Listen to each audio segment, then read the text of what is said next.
Hey guys, my name is Ryan, and welcome to Overwatch Central. Cracking your knuckles, slouching, having pineapple on pizza, and of course supporting Arsenal. We all have those habits that we really should stop doing, but I wanted to specifically go over mechanical ones. Examples and habits that you should really break when it comes to just traditional aim, things that you keep doing that you should really stop, and actually some things that you should do a little bit more. Try and guess or give your mechanical habits that you want to highlight in the comments below. And let's get started in today's video. For those that eat pineapple on pizza, I'm sorry, I just don't understand it. You keep doing you, boo. The first habit the World of Warcraft players will understand and not really see it as a problem. Constantly jumping is just a way that it feels that you're moving faster. But there are a lot of issues that you can have on certain heroes where if you're constantly jumping, you are opening up a lot of opportunities for the enemy. Say we have this example of just normal side strafing. We actually did this in the previous habit one about predictable movement, but I don't really want to talk about the AD strafing where it's very easy to work out what you're doing. If you pair that in with jumping, you become a very easy target. If you ask any hit scan player, a target in the air is a lot easier to hit for a Widowmaker when you know their momentum and their speed. It's very difficult to change what direction you're going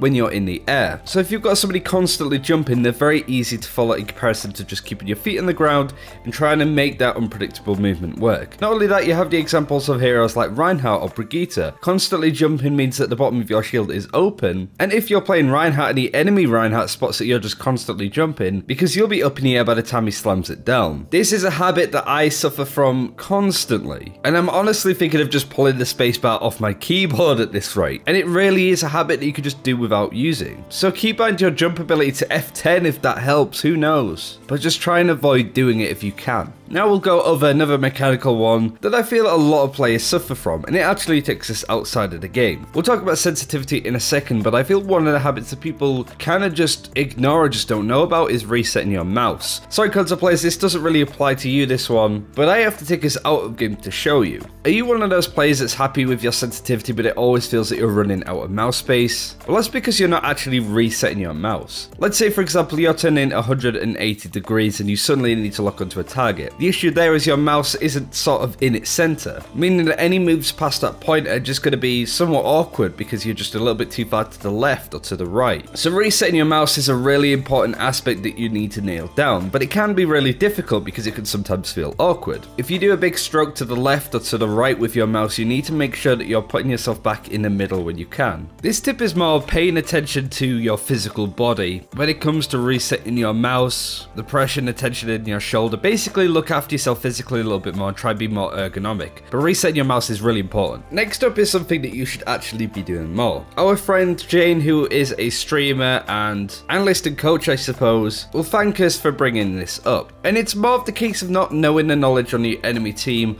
or just kind of ignoring it almost. Pressing tab allows you to see what the enemy team are running. It also allows you to see what your team ultimate economy is, but it goes deeper than that. You want to be constantly checking every time you have a moment to see any switches, to see who's on fire on the enemy team, because that sometimes means that they have an ultimate available. Also just having the ability to look through them and go, okay, no, the Reinhardt just used his ultimate in that last fight, Lucio didn't, so they have sound barrier, they have this, this, and this, and then talking to your team about what they have too. You've noticed that the Zarya is really close to Graviton and the Hanzo has his Dragon Strike ready, then you know what's about to happen. But sometimes people just don't look. They're too busy focused on the game, kind of botting out a little bit. So constantly pressing tab, maybe not too much that you can't actually see what's going on, mind, is a really good way to just keep on top of what is happening in the game. Penultimately, we have priming. This is something we actually spoke about in a D.Va Mistakes video, but I think it's more appropriate for Brigitte players. See, priming is using abilities when you don't need to cover ground, mostly. So Winston using his jump pack, D.Va using boosters, and I guess Brigitte using the shield bash. Getting to important spots quickly is really integral to trying to win and engage on a point. However, there are just situations where holding W will suffice because you need those abilities to get out or to use them in some other way.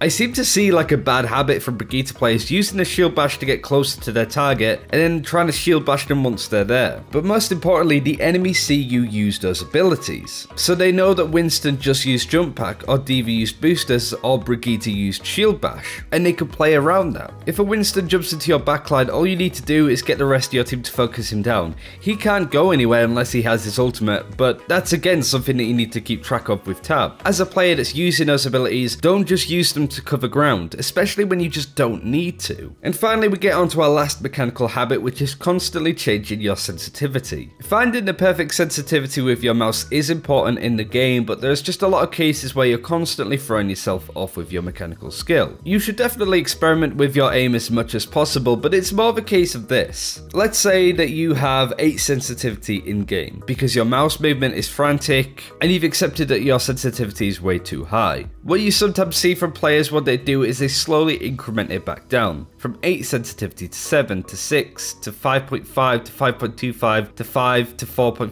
You get the idea. When it's just almost a lot better to just go straight down and bite the bullet and go to 4. You really do get thrown in at the deep end, and a lot of the time it will feel awkward as hell to actually aim and position your mouse. But eventually you'll get used to it. And most importantly, if it's a culturally accepted sensitivity that you're using, as in say like all the pros use it or it's very common, but it still feels like it's too low for you, then you need to work out what you could do. Again, are you resetting your mouse in a position like the mistake we went over earlier? But if it's starting to hurt, obviously stop, but work out what the problem is. But sometimes you just need to leave your sensitivity alone and get used to it. You can end up in this roller coaster where you're constantly incrementing changes onto your sensitivity by small margins where it doesn't matter. So instead, if you're going to change your sensitivity, try out a few, sure, but then stick to one. Don't constantly flicker between them in a game by game sense, because you'll completely end up throwing off any mechanical aiming skill that you've picked up along the way. But that's all of the mistakes I wanted to go over today. There's so many more that I could go over. Do let us know yours in the comments below. Thanks for watching, like and subscribe if you haven't already, really does help out the channel. And until next time, take care, we'll see you then.